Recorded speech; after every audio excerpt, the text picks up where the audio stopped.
जय हिंद फ्रेंड्स, कैसे हैं आप लोग? आशा करता हूँ बहुत ही अच्छे होंगे। देखिए, बात करें हम लोग दुनिया में, तो पूरी दुनिया में प्रोटेस्ट हो रही है इजराइल के अगेंस्ट में। और एक अजीब तरीके से प्रोटेस्ट देखने को मिला है मैक्सिको में। बात करें मैक्सिको में, तो यहाँ पे लोगों ने इजराइल की एम्बेसी में ही आग लगा दिया।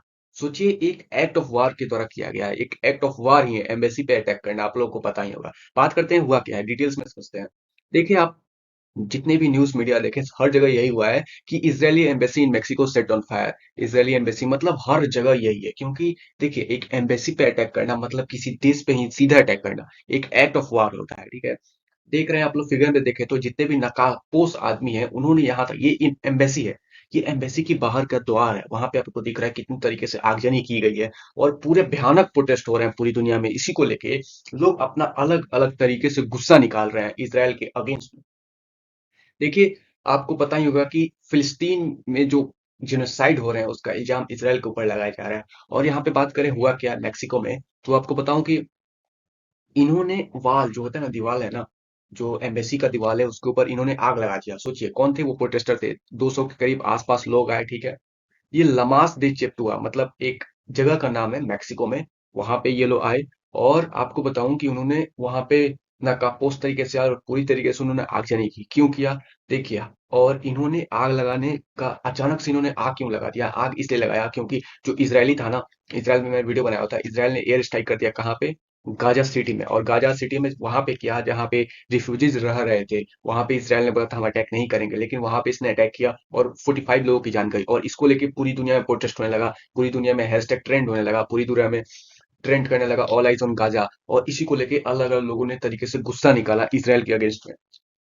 देखिए, कुछ प्रोटेस्टर थे जो स्कार्फ्स मतलब कि फेस ढके हुए थे, ओवर देयर फेसेस, और three rocks and molotov cocktail. Molotov cocktail मतलब कि जो आग लगाने वाले पदार्थ होते हैं, वो फूटते ही आग लग जाएंगे, जैसे पेट्रोल बम होता है, वैसे ही यहाँ पे चीज इन्होंने कुछ किया यहाँ पे और आग लगा दी जो इसराइल एम्बेसी की दीवार है उसके ऊपर। अगर इनको रोका नहीं जाता तो ये पूरे तरीके से आग लगा देते। और आपको पता होगा मैक्सिको ने field declarations of intervention with international court of justice, मतलब ये एक सपोर्ट दिया है। मेक्सिको ऑलरेडी सपोर्ट कर रहा है, किसको सपोर्ट कर रहा है? साउथ अफ्रीका को। साउथ अफ्रीका क्यों सपोर्ट कर रहा है? क्योंकि साउथ अफ्रीका ने कंप्लेन किया किसके अगेंस्ट में? इसराइल के अगेंस्ट में। कहा कंप्लेन किया? इंटरनेशनल कोर्ट ऑफ जस्टिस में। क्यों किया? क्योंकि उसने बोला कि ये लोग फिलिस्तीन गाजा में, जो है फिलिस्तीन गाजा है, वहां पे ये लोग जेनोसाइड कर रहे हैं। कौन कर रहे हैं? इसराइल कर रहा है। इसराइल के अगेंस्ट में कंप्लेन कौन किया? साउथ अफ्रीका किया। और साउथ अफ्रीका के समर्थन किया किसने किया? मैक्सिको ने। ठीक है, ये बात समझ गए आप लोग क्यों किया? क्योंकि वहां पे जो हो रहा है, जो सभी लोग बोल रहे हैं कि जेनोसाइड हो रहा है, और इजराइल बोल रहा है कि नहीं हम लोग तो, अरे यार, हम लोग तो जेनोसाइड कर ही नहीं रहे। ठीक है, यही बात। और आप लोगों को पता ही होगा कि जो क्रिमिनल कोर्ट है, international criminal court of justice, उसने सजा सुना दिया है। किसको सजा सुना है? Prime minister Benjamin Netanyahu, Israel के जो प्राइम मिनिस्टर है, और उनके कुछ अलाइज मतलब उनके कुछ मेंबर्स हैं जो कि उनके फॉरेन मिनिस्टर हैं, डिफेंस मिनिस्टर है, उन लोगों के अगेंस्ट में कि वो जिस भी देश में जाएंगे और वो देश आईसीजी से जुड़ा हुआ है, आईसीजी का मेंबर है, तो उनको अरेस्ट किया जाएगा। सेम एज रसिया का जो पुतिन है ना, पुतिन के अगेंस्ट भी यही है कि पुतिन अगर उस देश में लैंड करेंगे तो वहां की पुलिस उनको अरेस्ट कर लेगी। ठीक है, यही बात है। तो इनको इनको जो प्राइम मिनिस्टर बेंजामिन नेतन्याहू है, इनको अरेस्ट किया जाएगा अगर वो कहीं जाते हैं, तो वो देश आईसीजे का मेंबर है तो। हालांकि बाद में अमेरिका ने इसको कंडेम किया, अमेरिका की कांग्रेस ने बोला हम इसके ऊपर सैंक्शन लगा देंगे। और बात करेंगे, देखिए दोस्तों, आज हम लोग बात करेंगे एक वेस्ट की प्रोपेगेंडा के बारे में। ठीक है, नॉम्बियो ने एक डाटा रिलीज किया, 20 सेफेस्ट कंट्री इन 2023। मतलब जो साल अंत होता है तब जाके ये डाटा रिलीज करते हैं, एक साल पिछले का। तो मतलब 24 है तो 23 का डाटा रिलीज करेंगे। ठीक है, और नॉम्बियो एक ऑनलाइन डाटाबेस कंपनी है कहाँ? सर्बिया। सर्बिया कहाँ है? यूरोप में है। तो एक प्रोपेगेंडा आप देखिएगा जो कि भारत के अगेंस्ट में ये सभी लोग चलाते हैं। ध्यान से देखिएगा, ये कतर, ये वो कतर है जहाँ पे हमास के लोग, हमास के सीनियर लीडर्स जाके रहते हैं। वो देश सुरक्षित है इनके हिसाब से। यूं तो ठीक है। ये ताइवान देखिए, थर्ड नंबर पे है। ताइवान वो देश जो चाइना डेली आए दिन धमकी देता है, आए दिन वार एक्सरसाइज करता है कि हम ताइवान को हड़पेंगे।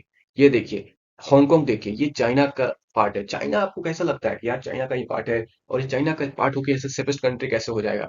और देखिए स्विट्जरलैंड को देखिए, स्विट्जरलैंड इतना बेहतरीन देश, इतना शांत देश, इसको टॉप पे नहीं रखा, इसको 7 नंबर पे रख दिया। सोचिए, स्लोवानिया, क्रोएटिया और सऊदी अरेबिया। ठीक है, फिर इधर आए तो आइसलैंड। देखिए, आइसलैंड लोगों को इधर नहीं रखा गया, इस्टोनिया को रखा गया है, साउथ कोरिया को रखा गया है। ये साउथ कोरिया, वो साउथ कोरिया जो आए दिन, मतलब कि समझिए कि अगर नॉर्थ कोरिया से और साउथ कोरिया कब वार हो जाएगा किसी को पता नहीं है। जॉर्जिया की बात करेंगे 14 नंबर पे। 15 पे है चाइना। देखिए, वो चाइना जो अपने सारे जो पड़ोसी है उनको गोली बना के रखता है, वो इनके हिसाब से सेफेस्ट कंट्री है पूरी दुनिया में। 15 नंबर पे है। डेनमार्क तो ठीक है, लेकिन 16 नंबर पे बताइए। फिर केचिया है, फिनलैंड देखिए 18 नंबर पे, मतलब जो सबसे शांत बढ़िया जगह है, देश है, जो किसी के बीच में इंटरफेयर नहीं करते हैं, उनको इन्होंने नंबरिंग में घसका दिया है। नीदरलैंड, जहाँ पे क्रिमिनल कोर्ट है, पूरी तरीके से शांत देश, आज तक युद्ध नहीं लड़ा, उसको इन्होंने 19 नंबर पे रख दिया, इसको तो टॉप 1 पे होना चाहिए। ये यहाँ पे प्रोपेगेंडा है। और यहाँ पे अगर चाइना है, तो यहाँ पे इंडिया का नाम तक नहीं है 20 में। फिर ऑस्ट्रिया है, बताइए। इस देखिए, ये ऐसा आप समझ ही गए होंगे कि वेस्ट का प्रोपेगेंडा कैसा है। जो देश शांत है, सुरक्षित है, उनको इन्होंने रैंकिंग में घिसका देना है, देश को बदनाम करना है, बस यही। और आपको पता है कि अगर ये लोग ना डाटा निकालते हैं इलेक्शंस टाइम में, तो ये लोग इफेक्ट करते हैं इलेक्शंस को। आशा करता हूँ आपको वीडियो समझ में आएगा। देखिए, वेस्ट का प्रोपेगेंडा है, इसको ज्यादा सीरियस नहीं लेने का है। जय हिंद।